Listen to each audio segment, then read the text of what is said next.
What happened with Lindor that he had to be pulled there after the first? Same stuff he's dealing with. Back discomfort.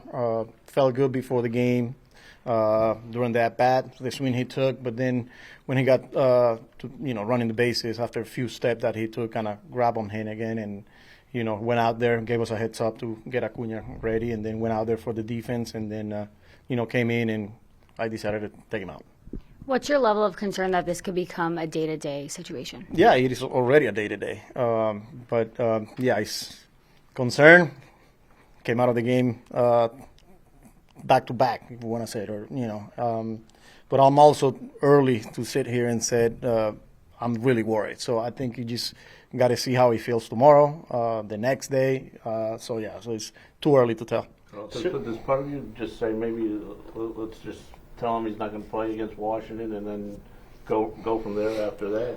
Yeah, I mean, that's the easy route. But also I got to give him a chance, to see how he's feeling tomorrow and then see what we got. And then, like I say, it's going to be day to day. Series-wise, a couple of tough ones for you. A chance to really cut in the deficit the last few games. Now you're finally back down 9. Just how tough are these last two for this team? Yeah, I mean, we had an opportunity and we didn't get it done. 2 good games. Yesterday lost the lead, and then today, it was hard for the offense, even though we hit some balls hard, and then we took the lead, and they came back and they won the game. So we just got to turn the page. We got an important series with the Nationals coming up, and we got to continue to play well. Your starter came up very big tonight. Talk about how effective he was against that team and keeping that offense in check. Yeah, he was really good. Peterson was really good. He stayed on the attack. I feel like every pitch was working. He was using it early when he got ahead, like the two-seam, the fastball, the curveball, the slider. I mean, every pitch was working. And they didn't get much going till the 8th there. And he got big outs for us and gave us a chance. Why did you like him starting the 8th? Well, I mean, when you look at his pitch count, it was a decision against the bottom of the lineup or one of our righties against their lefties. They had 3 lefties ready to go there, and it's 2 hits, 86 pitches. So I don't think it was. We talk about it, but it was an easy decision for me. Did you consider walking Real Muto in the 9th? We talk about it, but it's Edwin Diaz. Yeah, Real Muto has some good numbers, and it was 0-2 pitch. We gave up a couple of 0-2 pitches, 1 to Castellanos and then Real Muto. Diaz was throwing the ball well. The life on the fastball, he was attacking. He just 0-2 left it there and made him pay. So does not walking him just come down to trusting your closer? Yeah, I mean he's one of the best closers in the game. So when you look at this Washington series coming up at home, how important is it for you guys to take advantage of that? Yeah, I think regardless who you're playing, when you look at the schedule here, we don't have too many games left. Like every series, every team, every game's going to be important. So just continue to take it one game at a time, one series at a time.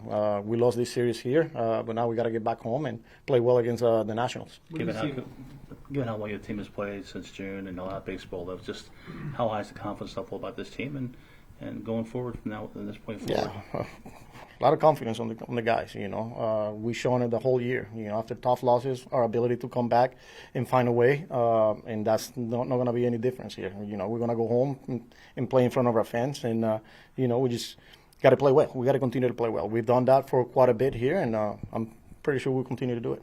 What have you seen from Vientos these last couple days? He's got some decent at bats. Probably they made him chase. They got some tough right on right out of the bullpen, and they attacked him and he chased, but not much. You scored 5 runs in the last 2 days, basically without Lindor. Do you wonder where that offense is going to come from that you're going to need here? Well, we got good players. Guys will continue to step up. When he's not in the lineup, you see it, but then we still got a good lineup. We still got good players, and they're going to step up. We've done it the whole year, offensively, defensively, pitching-wise, and I'm pretty sure that's going to be the case here if he's not in the lineup for the next couple of days or tomorrow, whatever the case might be. What wound up being the case with Marte today, availability-wise? He wasn't ready to hit, but he was ready to run and play defense for us, so see what we got tomorrow. What are you seeing out of J.D. Martinez? He's had 3 pretty good balls in play there. Going back to yesterday, ran into some bad luck, but he seems to be coming out of it. What are you seeing out of him? Yeah, I think his bats have been really good. Today he hit 105 at 29 and didn't go out. Yesterday, they robbed a homer. So yeah, we like I said, if Lindor's not there, we got some good hitters, and he's one of them. And he'll come through, but I like the at-bats. I like the impact. I like, how the swing decisions and all that. So that's a good sign. Sanchez was pretty tough against you guys for most of the inning, and you got to him late. Just talk about the approach you had against him, and how effective was he? Yeah, he was really good. He's going to keep the ball down, which he did. But we also hit some balls hard, especially to the opposite side, and just right at people. Finally, Taylor got him there. But yeah, he was really good. Any imaging on Lindor or anything? Not as of right now. I haven't heard anything, so I got to go back and check with the trainers and see what's next.